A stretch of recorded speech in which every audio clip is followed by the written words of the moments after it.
It's a simple concept. We need civility across our nation. What we're seeing are symptoms of a bigger problem. This is a symptom. The problem is not gun laws. The problem is a lack of civility. Parenting is where we need to focus our attention. We do not need complex laws. Doctor, I think it's so important to talk about mental health, and I think we need policies that support that conversation. Looking back across history of how we've handled people with mental illness, initially we basically did nothing.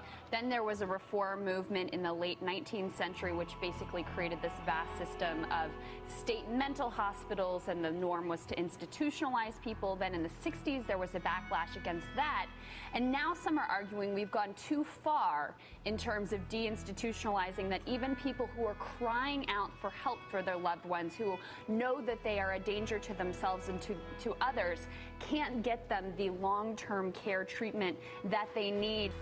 You know, after some of the violent events that have happened, such as the thing at Sandy Hook Elementary or Columbine even a few years ago, people really start talking about mental health issues and law enforcement and gun control, and how can we rein all that in and stop the violence.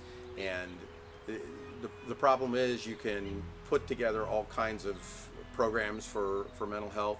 You can give people medications, you know, once they start showing that kind of behavior, but it's really too late then. You know, you might curb them for a while, but they've already committed some sort of violent crime by the time you start to do that. When what people should be concentrating on is how they raise their kids so that that never happens. And there is a way to do that. If you take the kids like we're talking about and raise them in an environment and educate them in an environment where they again develop that self-confidence, they develop that ability to solve problems, to think for themselves, then they know that they have something else that they can do in life. They know that they have something to offer. They feel that confidence that whatever situation comes up, they can come up with a solution for it. And they can find a way to make their life better and conduct themselves in a better manner and help others.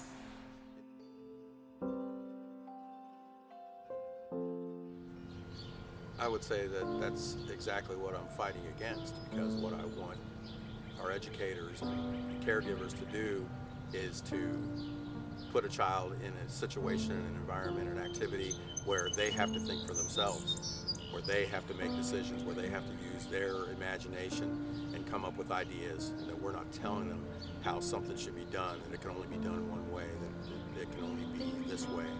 They're actually using their mind, and we encourage that. We don't give them false praise by saying, hey, you're great because you came up with an idea. We encourage them to come up with more ideas and to brainstorm and to figure out how they can solve those problems on their own. Now, I'm probably going to make a lot of people mad with some of the stuff that I'm saying, because I'm basically calling you to action.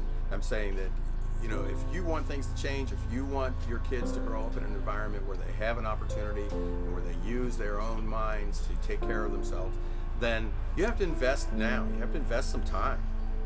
Please go to the link at the bottom of this video and pledge whatever you can and help us to create some very, very, very innovative and creative programs and make the future better for our children. You know, I want, for my granddaughter Mickey, I want an education system that gives her every opportunity possible.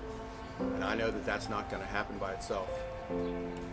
That's why what I'm proposing with Treehouse Solution is to start to get some answers and to start to implement things that are going to make a better future for her and the kids all over the world. Say thank you. Thank you. See? She knows, don't you? She knows.